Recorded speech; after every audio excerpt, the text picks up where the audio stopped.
जब पीहू की मां को फोन आया है तब से अपनी बेटी की ही चिंता किए जा रही है और अपने पति को बोलती है कि ठंड तो अभी शुरू ही हुई है और हमारी बेटी पीहू इतनी ठंड में घर का काम कैसे करेगी, और ऊपर से उसका बच्चा भी तो छोटा है, कोई भी उसकी मदद करने वाला नहीं है। मैं तो सोच रही हूँ कि खुशी बहू को उनके घर भेज देती हूँ, आखिर भाभी ही तो ननद की हर काम में मदद करने वाली होती है।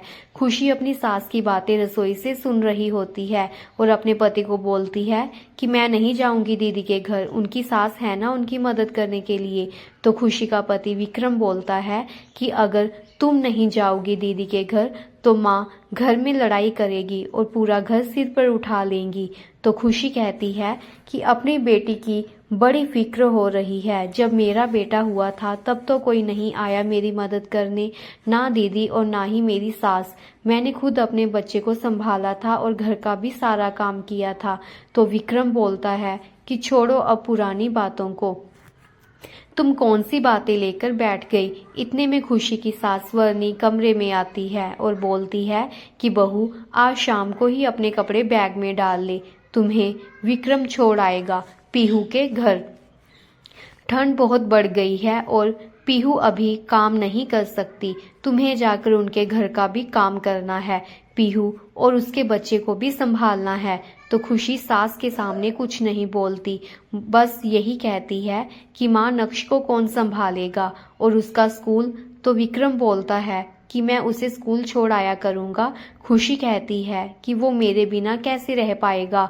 तो सास बोलती है कि हम घर पर ही हैं, हम उसे संभाल लेंगे, तुम बस जाने की सोचो। सास के सामने कुछ और ना बोलकर खुशी अपने कपड़े बैग में डाल लेती है और विक्रम उसे पीहू दीदी के घर छोड़ आता है। पीहू दीदी के घर पहुंच जाने पर विक्रम बोलता है कि खुशी तुम जाओ, मुझे लेट हो रहा है। इतना कहकर विक्रम वहां से चला जाता है। खुशी जैसे ही अंदर दाखिल होती है तो पीहू की सास बाहर आ जाती है और बोलती है कि आ गई खुशी बेटा, आओ अंदर आओ। खुशी पीहू के कमरे में जाती है तो पीहू कहती है कि आ गई भाभी, बहुत देर कर दी आपने आते आते, मैं कब से आपकी राह देख रही थी। तो खुशी कहती है कि वो नक्श स्कूल गया हुआ था इसलिए आने में देरी हो गई। तो पीहू कहती है कि चलो कोई बात नहीं, अब आ ही गई हो तो चलो फटाफट से काम करना शुरू कर दो, देखो ना रसोई में जाकर कितने बर्तन धुलने वाले पड़े हैं, जाओ जाकर पहले बर्तन साफ कर दो और उसके बाद मेरे लिए गरम गरम खाना बना दो, बहुत भूख लगी है, साथ में मेरे मुन्ने के लिए पानी भी गरम कर दो, आज उसको नहलाना है। तो खुशी चुपचाप उसकी बातें सुनकर रसोई में चली जाती है और बोलती है कि मेरे ऊपर हुक्म तो ऐसे चला रही है जैसे मैं इसकी नौकरानी हूँ। खुशी एक चूल्हे पर पानी गर्म करने के लिए रख देती है और दूसरे चूल्हे पर खाना बनाने लग पड़ती है। इतने में पीहू की सास रसोई में आती है और बोलती है कि बेटा मेरे लिए थोड़ी सी खिचड़ी बना देना, मैं रात को वही खाती हूँ। तो खुशी कहती है कि ठीक है मौसी जी। इतना कहकर पीहू की सास अपने कमरे में चली जाती है। खुशी बोलती है कि अब ये भी मेरे ऊपर हुक्म चला रही है। इतने में कमरे से पीहू की आवाज आती है और बोलती है कि भाभी कब कब की खाना बना रही हो, अभी तक बना नहीं खाना क्या। तो खुशी कहती है कि बस दीदी बन गया खाना, वो मौसी जी के लिए खिचड़ी भी बना रही थी। तो पीहू कहती है कि पहले मैंने बोला था, उन्होंने नहीं। तो खुशी कहती है कि आ रही हूँ खाना लेकर। खुशी पीहू के कमरे में जाती है और फिर पीहू कहती है कि भाभी मुन्ने को आप नहला दीजिए, मैं खाना खा लेती हूँ। तो खुशी कहती है कि ठीक है दीदी। खुशी मुन्ने को नहलाने लग पड़ती है और नहलाकर उसकी अच्छे से मालिश कर देती है, फिर उसे सुला देती है। पीहू कहती है कि दीदी मेरे कपड़े भी धोने वाले पड़े हैं, आप खाना बाद में खा लेना, पहले मेरे कपड़े धो देना। तो खुशी कहती है कि दीदी मुझे बहुत जोरों की भूख लगी है, बस 5 मिनट में खाना खा लूंगी, उसके बाद कपड़े धो दूंगी। खुशी खाना खाने रसोई में चली जाती है। तो पीछे से पीहू अपनी माँ को फोन करती है कि माँ आप भाभी को यहाँ पर काम करने के लिए छोड़ कर गए थे, तो मैंने भाभी को बोला कि मेरे कपड़े धो देना पहले, फिर बाकी काम कर लेना, पर वो तो अपनी ही मनमानी कर रही है। तो माँ कहती है कि तुम चिंता मत करो, मैं अभी बहू को फोन करके पूछती हूँ कि उसने कपड़े क्यों नहीं धोए। खुशी की सास खुशी को फोन करती है और बोलती है कि मेरी बेटी के कपड़े क्यों नहीं धोए, तुम्हें मैंने वहां किस काम के लिए भेजा है? अगर तुम काम नहीं कर सकती थी तो वहां पर क्या करने गई? देख खुशी, मेरी बेटी के घर पर आई हो, वहां पर मेरी नाक मत कटवाना। खुशी बोलने ही लगती है कि उसकी सास फटाफट से फोन काट देती है। खुशी की आंखों से आंसू आ जाते हैं और बोलती है कि जब से आई हूँ किसी ने एक कप चाय का क्या, एक गिलास पानी तक का नहीं पूछा, खाना भी नहीं खाने दे रही। दीदी तो ऐसे बर्ताव कर रही है जैसे कि आज ही ये सारा काम करवा लेंगी और कल कुछ भी नहीं बचेगा काम करने को। चलो कोई बात नहीं। खाना खाने के बाद वे पीहू के कमरे में जाती है तो पीहू कहती है कि आ गई महारानी खाना खाकर, चल फटाफट मेरे कपड़े धो दे और कुछ कपड़े मुन्ने के भी हैं, मुन्ने के जागने से पहले कपड़े धो देना। फिर रात को मुन्ना तंग करता है, उसे अपने पास ही सुला लेना, मुझे तो भरपूर नींद लेनी है। खुशी कुछ नहीं बोलती और कपड़े धोना शुरू कर देती है। इतने में सास भी अपने कपड़े लेकर आ जाती है और बोलती है कि बेटा ये 3-4 सूट मेरे भी हैं, ये भी धो देना। खुशी कहती है कि ठीक है मौसी जी, आप रख दीजिए। कपड़े धोते धोते खुशी को रात के 12 बज गए थे। इतनी सर्दी में कांपती कांपती पीहू के कमरे में जाती है। पीहू कहती है कि अपने हाथों को अच्छे से गर्म करो और फिर मुन्ने को ले लो और इसे दूध भी पिला देना। खुशी हाथों को गर्म करके मुन्ने को ले लेती है और दूसरे कमरे में चली जाती है। खुशी काम करके इतना थक गई थी कि उसे पता भी नहीं चला कि कब कब सुबह हो गई। जब फोन देखती है तो विक्रम के 5 बार फोन आए हुए थे।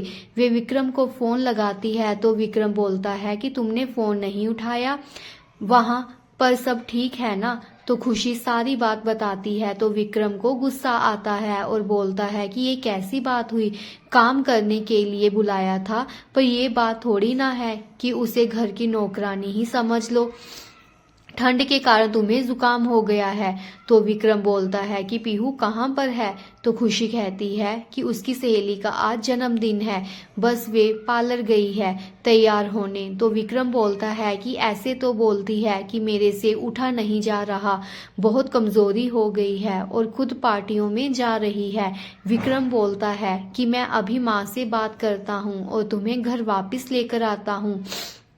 तो खुशी कहती है कि नहीं रहने दो, माँ से कोई भी बात नहीं करना, नहीं तो पीहू दीदी और माँ सोचेंगी कि इसने विक्रम को भी बता दिया है। विक्रम बोलता है कि मैं किसी से नहीं डरता। बार बार कहने पर विक्रम चुप हो जाता है और खुशी कहती है कि थोड़े ही दिनों की बात है, फिर मैं आ ही जाऊंगी ना घर।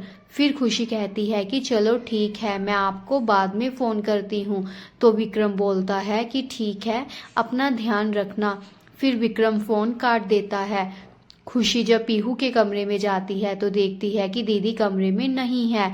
तो उसकी सास बोलती है कि अभी वो शाम को ही आएगी। तो खुशी कहती है कि ठीक है। खुशी फिर झाड़ू पोछा बर्तन साफ करती है तो पीहू की सास बोलती है कि बेटा घर में कितने जाले लग गए हैं, इनको भी साफ कर दो। सारा काम खत्म करके खुशी सोचती है कि थोड़ी देर धूप में बैठ जाती हूँ, अभी मुन्ना भी सो रहा है। देखते देखते रात के 10 बज जाते हैं और खुशी सोचती है कि दीदी अभी तक नहीं आई। फिर बाहर दरवाजे की घंटी बजती है तो खुशी दरवाजा खोलने जाती है तो खुशी कहती है कि दीदी बहुत समय हो गया, मुन्ना आज सुबह का बहुत रो रहा था। तो पीहू कहती है कि तो क्या हुआ, तुम्हें किस लिए लाए हैं यहाँ पर? चलो पीछे हटो और मेरे लिए एक कप कॉफी का बनाकर मेरे कमरे में ले आओ। खुशी कॉफी बनाकर कमरे में रख देती है। ऐसे करते करते कई दिन बीत जाते हैं और पीहू की अपनी भाभी के साथ बोलने की तमीज दिन ब दिन बहुत ही बदतर होती जा रही थी। एक दिन पीहू किटी पार्टी से घर लौटती है तो खुशी को बोलती है कि भाभी मेरे पैर दबा दीजिए, बहुत दर्द कर रहे हैं। खुशी सोचती है कि अब तो मैं इधर से चली ही जाऊंगी, अब क्यों जाते जाते लड़ाई मोल लेनी, और बिना कुछ बोले पीहू के पैर दबाने लग पड़ती है। पीहू जोर से अपने पैर अपनी भाभी खुशी के मुंह पर मारती है और बोलती है कि भाभी ये कौन सा तरीका है पैर दबाने का? खुशी के सब्र का बांध अब टूट चुका था और वे बोल पड़ती है कि दीदी ऐसे तो कोई नौकरों से भी व्यवहार नहीं करता जैसे आप मेरे साथ कर रही हैं, मैं तो फिर तुम्हारी भाभी हूँ। पीहू कहती है कि भाभी हो तो क्या हुआ, अब मेरे सिर पर चढ़कर नाचेगी। तो खुशी कहती है कि मैं सिर्फ माँ के कहने पर ही यहाँ पर आई थी, पर अब तो बस ही हो गई है, मैं यहाँ से जा रही हूँ। खुशी अपने कपड़े बैग में डाल लेती है और घर से निकल जाती है। रास्ते में विक्रम को फोन करती है। विक्रम खुशी को लेने चला जाता है और खुशी को बोलता है कि खुशी तुम वापस चलो। तो खुशी कहती है कि नहीं, मैं अब दोबारा वहां पर कभी भी नहीं जाऊंगी। तो विक्रम बोलता है कि तुम मेरे साथ चलो, मुझे पीहू से कुछ बात करनी है। खुशी विक्रम के साथ वापस पीहू के घर जाती है और विक्रम पीहू को अच्छे से डांटते हैं और बोलते हैं, पीहू तुमने सारी हदें पार कर दी, जो तुमने अपनी भाभी के साथ किया वो अच्छा नहीं किया। बेचारी वो तुम्हारी यहाँ मदद करने के लिए आई थी, पर तुमने तो उसकी जरा सी भी कद्र नहीं की। आज के बाद खुशी क्या, मैं भी इस घर में दोबारा कभी नहीं आऊंगा। इतना कहकर विक्रम खुशी को लेकर वहां से चला जाता है और घर पहुंचकर माँ को भी पीहू की हरकतों के बारे में बताता है। सास आगे कुछ नहीं बोलती। थोड़े दिन बीत जाने पर पीहू घर आती है और अपने भाई भाभी से माफ़ी मांगती है और बोलती है कि मुझे तो माफ़ी मांगते हुए भी शर्म आ रही है कि मैं किस मुंह से माफ़ी मांगू। खुशी कहती है कि कोई बात नहीं दीदी, हम ज़्यादा ही सीधे और भोले हैं, तभी तो कोई भी आता है और हमें बेवकूफ़ बनाकर चला जाता है। चलो कोई बात नहीं दीदी, खुशी कहती है। फिर विक्रम बोलता है कि हम दोनों को टाइम लगेगा इन सब को भूलने में। फिर खुशी कहती है कि दीदी क्या लाऊं आपके लिए, चाय या कॉफ़ी। तो पीहू शर्म के मारे अपना मुंह ही नहीं सीधा करती और घर वापस लौट जाती है। तो फ्रेंड्स, अगर आपको मेरी कहानी अच्छी लगी हो तो प्लीज़ चैनल को लाइक, सब्सक्राइब, शेयर और कमेंट ज़रूर कीजिएगा। धन्यवाद।